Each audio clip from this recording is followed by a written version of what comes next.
Welcome to the largest Buddhist monument in the world, the massive Borobudur. In Indonesian, ancient temples are known as Candi. Thus, Borobudur Temple is locally known as Candi Borobudur. This amazing temple not only serves as a shrine to the Lord Buddha, but it is also a place for Buddhist pilgrimage. I will now tell you the history behind Borobudur before going into detail why the temple looks the way it does. It is hard to say exactly when and why Borobudur was built, as there are no written records to be found. Archaeologists and historians estimate that it was built during the Salandra dynasty in the mid-8th century and took around 75 years to complete. Borobudur is only one of several temples located in central Java built during this era. This was an era where power shifted between two rival families, the Buddhist Sailendras and the Hindu Sanjays. Both built large temples, this one being Sailendra's largest temple, and the Prambanan temple compound was the Sanjay's greatest temple. Even though these two dynasties were rivals, archaeologists have come to believe that there was never a large-scale religious conflict in Java, as temples of different religion have been allowed to remain, even during times when the rival was in power. Borobudur was later abandoned, for what reason is still unknown. What is known is that the center of power moved from central Java to East Java in the 10th century, and that several volcanic eruptions took place during the same period. If the latter influenced the former is hard to say, but many claim it is the most likely reason for the abandonment. Others believe it was used actively as a temple all the way into the 16th century, until the majority of the population converted to Islam. Again, the exact reason why it was abandoned is impossible to say. Even though Borobudur lay hidden for centuries under layers of volcanic ash and jungle growth, the monument was not completely forgotten. According to the Javanese history scripts, small rebel battles have taken place close to the temple, and some notes associate the temple with bad luck and misery. One script mentions the misfortune of the crown prince of the Yogyakarta Sultanate, who despite the curse of the temple, paid it a visit in 1757. Upon returning to his palace after his Borobudur visit, he fell ill and died the very next day, so I hope you're not superstitious. The temple was discovered for the first time by foreigners in the early 19th century during the short British rule of the Dutch East Indies. The appointed governor, General Thomas Stamford Raffles, had heard about a hidden temple in the jungle in central Java, and he decided to investigate. He sent an expedition of around 200 men who found the temple and started clearing it of vegetation and dug away earth to reveal it. Reports of the finding were sent back to the governor, who ordered the temple to be fully revealed. The work on removing all the earth was finished in 1835.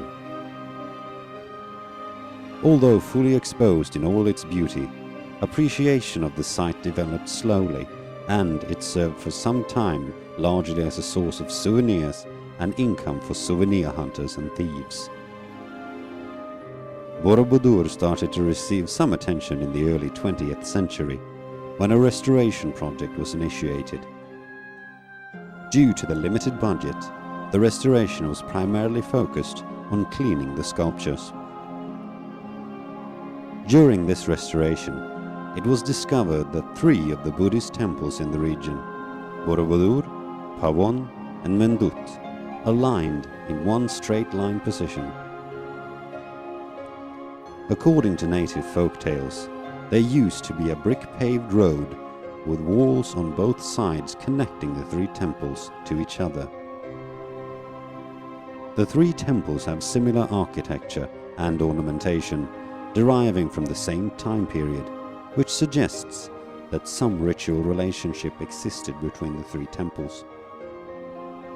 In order to honor this relationship, the pilgrims of today start their pilgrimage from Mendut and walk the distance to Pawon and Borobudur, where they climb the temple. In the late 1960s, the rather newly formed Indonesian government initiated a major restoration project in order to bring Borobudur back to its former glory. They requested help from the international community in order to renovate and protect Borobudur. The Indonesian government and UNESCO then undertook the complete overhaul of the monument in a big restoration project between 1975 and 1982.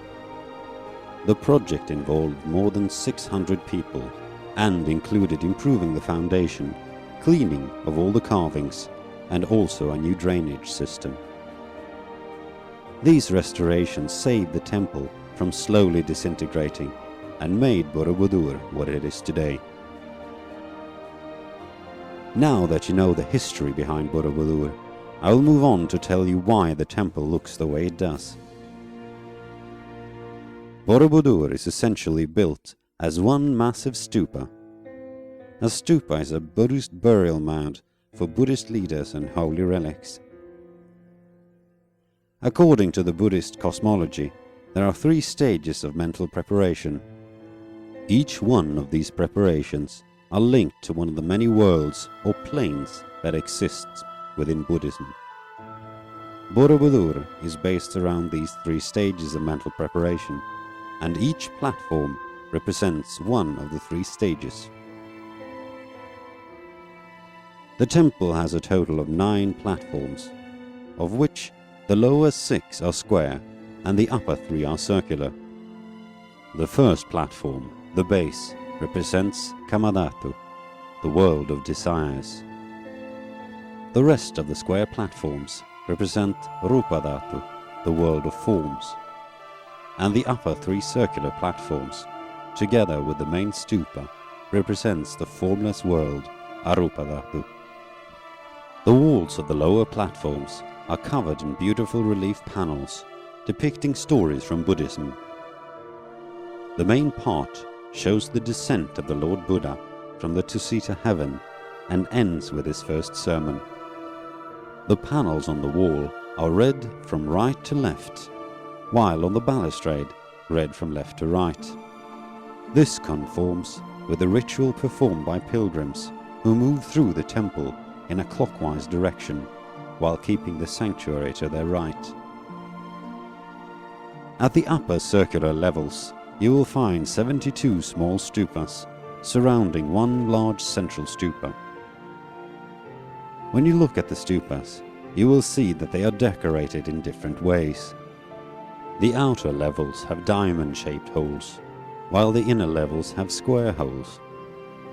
The diamond-shaped holes stands for instability, the square holes for stability, and the main stupa is solid, which stands for eternity. This once again refers to the formless world, Arupadhatu, and represents how the world of forms changes to the world of the formless. Each stupa holds a statue of Buddha, each one except the main stupa, which is empty. Of the original 504 Buddha statues covering Borobudur, over 300 are damaged and 43 are missing.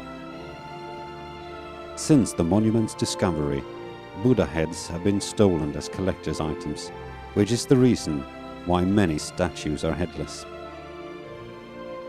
In 1885, a hidden structure under the base was accidentally discovered. When the hidden foot was fully revealed, they say that it also contained reliefs, which, like the base, describe the world of desire.